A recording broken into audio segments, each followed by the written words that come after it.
il faut prouver ce qu'il y a dans ton cœur. Il faut prouver à Allah que ce qu'il y a dans ton cœur, c'est quelque chose de sincère, de véridique, de propre. Eh bien, à travers les actions. Et le prophète, alayhi salatu wa salam, fi sahih, il nous dit « Ala inna fil jasadi mudra » Il y a dans tout le corps un morceau de chair. Pour que vous compreniez que le moteur, quelque part, la chose essentielle, la base primordiale pour l'élévation spirituelle de l'humain, c'est le cœur.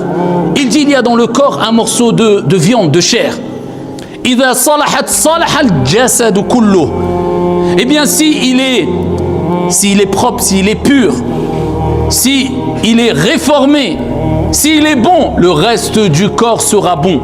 وإذا فسدت فسد الجسد كله. Et s'il est mauvais, il est corrompu, le reste du corps sera corrompu. Ala wa hiya al-qalb. Et le prophète alayhi salatu wa salam nous rappelle que bien sûr c'est le cœur, al-qalb. Donc quand tu as pris conscience de cela, tu revois tes priorités. Comment purifier mon cœur? Qu'est-ce que ça veut dire un cœur saint? Pourquoi je dois faire des efforts sur mon intérieur, at-takhliya qabla at-tahliya, la purification avant l'ornement? Parce que tu as compris que c'est le réceptacle. Parce que tu as compris que tout part du cœur. Lahum qulubun la yafqahuna biha. Allah, ils ont des cœurs, mais ne comprennent rien. Parce que il y a, même si les savants divergent sur cette question, est-ce que le siège de la raison est dans le cœur ou dans le cerveau, bien que la majorité et que les preuves scientifiques prouvent que c'est le cerveau, mais comme des savants inda Shafi'iyya, eux à l'époque disaient que c'était le cœur, en utilisant ces versets coraniques. En tout cas, il y a une relation. Les émotions, les sentiments, l'effort que tu fais passe par le cœur.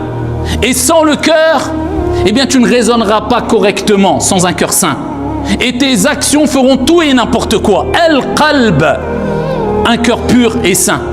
C'est le cœur qui est purifié, qui est nettoyé, qui est lavé, qui est préservé des grands péchés, des péchés, de tout ce qu'Allah subhanahu wa ta'ala déteste. C'est un cœur qui est purifié de la jalousie, de la haine, de la rancune, de tout ce qui est détesté par Allah et son messager et par les êtres humains de manière générale. Et quand tu purifies ton cœur, tu comprends pourquoi tu es aimé par Allah et par les gens. Et tu comprends que quelqu'un qui est détesté par les gens parce qu'il a de la rancune, il a de la haine, il a beaucoup de jalousie, jusqu'à ce qu'il veuille que les bienfaits de son frère disparaissent, c'est une personne qui a des maladies dans le cœur et qui n'a pas un cœur saint. Vous avez compris c'est quoi le cœur saint? Si vous voulez une image concrète de qu'est-ce que c'est que le cœur saint, prenez deux hadiths. Deux hadiths où on retrouve le même compagnon. Abdullah ibn Amr ibn al-As radiyallahu anhu. Le premier hadith, Abdullah ibn Amr ibn al-As, il dit, on a dit au prophète alayhi salatu wa salam, quelle est la meilleure des personnes? C'est qui le meilleur? Le meilleur des gens. Le prophète alayhi salatu wa salam dit, kullu makhmoumil qalb sadouqil lisan. Il a dit c'est toute personne qui est mahmoum al-qalb, sadouq al-lisan. Ils ont dit à Rasulallah, on sait c'est quoi sadouq al-lisan, c'est-à-dire celui qui a la langue véridique. Quand il parle, il est véridique, il est droit, il est honnête, il ne ment pas, il ne triche pas, il ne trompe pas. On sait, mais mahmoum al-qalb, c'est quoi? Et mahmoum al-qalb, on parle du cœur nettoyé, lavé. Et il dit alayhi salatu wa salam, c'est celui qui est pieux, pur, et qui est nettoyé, préservé de l'injustice, du péché et de la jalousie. Voilà, c'est un cœur pur. Donc pose-toi la question, est-ce que tu as de la jalousie? Est-ce que tu as de la rancune? Est-ce que tu penches facilement vers les péchés? Tu aimes les péchés?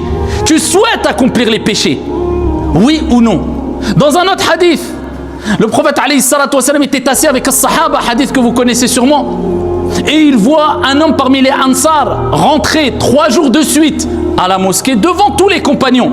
Et avant qu'il rentre, le prophète alayhi salatu wa salam dit, va entrer un homme qui fait partie des habitants du paradis. Ah, les compagnons, là tu leur fais mal. À nous, quand on nous dit, voilà, je vais te présenter quelqu'un qui est milliardaire, je vais te présenter quelqu'un qui a des bons plans, je vais te présenter quelqu'un qui a le bras long, qui connaît beaucoup de monde, ah, on est content. Ça, c'était, mets ça de côté. Mais quand tu leur disais quelqu'un qui est au paradis, ah là là, ça, il fallait plus parler avec eux. Là, c'était du chacun pour soi. Tout le monde voulait savoir comment il les a devancés quelque part. Comment ils ont été devancés quelque part. Eh bien, ici, le prophète, il dit, voilà un homme. Il voit un homme parmi les Ansar.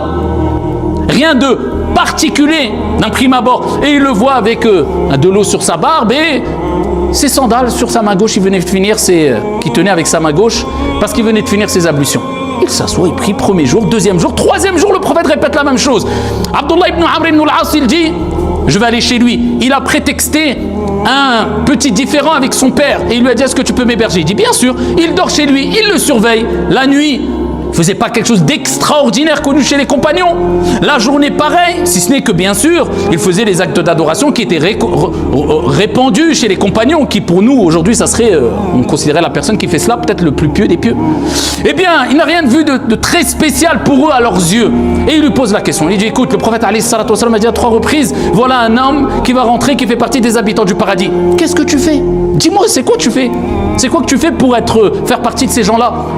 Et il a dit, rien à part ce que tu vois. Si ce n'est, je ne dors jamais la nuit, je ne m'endors jamais la nuit en ayant dans le cœur de la rancune ou de la jalousie pour un de mes frères ou de mes sœurs. C'est ça le cœur pur. Il n'y a pas de rancune, il n'y a pas de haine, il n'y a pas de « il m'a dit, bah, je vais dire, il m'a fait, bah, je vais faire ». Il y a cette légèreté. Parce qu'il faut savoir que la rancune, la jalousie, la haine, on parle des choses qui ne sont pas palpables, mais qui existent. Eh bien, elles ont quelque part un poids spirituel. Ça veut dire que quand tu les as dans ton cœur s'alourdit. Et quand ton cœur est lourd, eh bien, ne t'étonne pas que tu n'arrives pas à te lever avec légèreté pour prier avec concentration. Ne t'étonne pas si tu as du mal à lire le Coran avec plaisir. Parce que tu n'as pas de cœur léger, c'est lourd pour toi. Ne t'étonne pas que tu as du mal à donner des aumônes avec légèreté, parce que ton cœur est lourd. Ne t'étonne pas que tu as du mal Et la liste est longue. Donc si tu veux un cœur léger, qui frémit au rappel d'Allah, qui quand il dit, Allah a dit, le prophète alayhi salatu wassalam a dit, Sami'na wa ata'na, c'est facile pour lui. Mais il ne reste pas, oui, mais ceci. Non, non. Voilà, je fais, j'accomplis. J'aime mon Seigneur, j'aime le prophète alayhi salatu wassalam, j'aime faire le bien aux gens, j'aime ne pas répondre au mal par le mal. Si tu veux ce cœur-là, qui a été mentionné dans le Coran, quand Allah Azza wa Jalla dit الذين آمنوا وتطمئن قلوبهم بذكر الله ألا بذكر الله تطمئن القلوب. Ceux qui ont cru et dont les cœurs eh bien s'apaisent, se reposent quelque part par le rappel d'Allah. Ala bi dhikrillah, n'est-ce pas par le rappel d'Allah, l'évocation d'Allah, que les cœurs se reposent, se tranquillisent. Ça, c'est les cœurs purs qui se tranquillisent. Mais les cœurs malades, non, ils n'ont pas cela, ils ne vivent pas cela. Vous voyez l'importance de faire cet effort. Et comment on atteint ce cœur pur? Eh bien, c'est en sachant l'importance d'avoir un cœur pur et que c'est la voie du paradis. La deuxième des choses, en multipliant les invocations, le prophète alayhi salatu wassalam disait Allahumma inni as'aluka qalban salima. Oh Allah, accorde-moi un cœur pur. Demande à Allah, parce que les cœurs, bayna usbu'i min asabi'ir rahman, ils sont entre les doigts des doigts du miséricordieux, comme le prophète alayhi salatu wassalam a dit, il les retourne comme il veut. Donc tu demandes à Allah, qui peut purifier ton cœur d'une seconde à l'autre. Et quand il veut quoi que ce soit, il dit kun fayakun, sois ici. Donc multiplie les invocations et multiplie les istighfar, la demande de pardon, ce qui nettoie les cœurs. Et mets-toi dans une bonne ambiance, un bon environnement, et fais surtout un gros effort. C'est-à-dire quand tu sais que le mal est là, eh bien tu fais un gros effort. Quelqu'un qui sait que fumer c'est pas bon, il veut arrêter de fumer. Déjà on va le sensibiliser, on va lui rappeler les conséquences de fumer beaucoup. Pareil pour l'alcool, pareil pour eux, etc. Et quand on lui a apporté toutes les preuves et qu'on lui rapporte les bienfaits de se purifier de ce mal, bah déjà il a une motivation, il a une prise de conscience. Ensuite, il faut quoi? Il n'y a pas de secret, il faut un effort. Il faut du sacrifice, ça va être dur. Eh bien, il faut faire ce gros effort. Al-Mujahada, c'est-à-dire un combat contre ton âme et un combat contre le mal. Et te dire, non, je sais que j'ai envie de le... Non, c'est pas bien. Non, je vais faire le bien. Et ainsi de suite. Et c'est dur. Au début, c'est dur. Mais tout ce qui est dur a comme résultat un apaisement.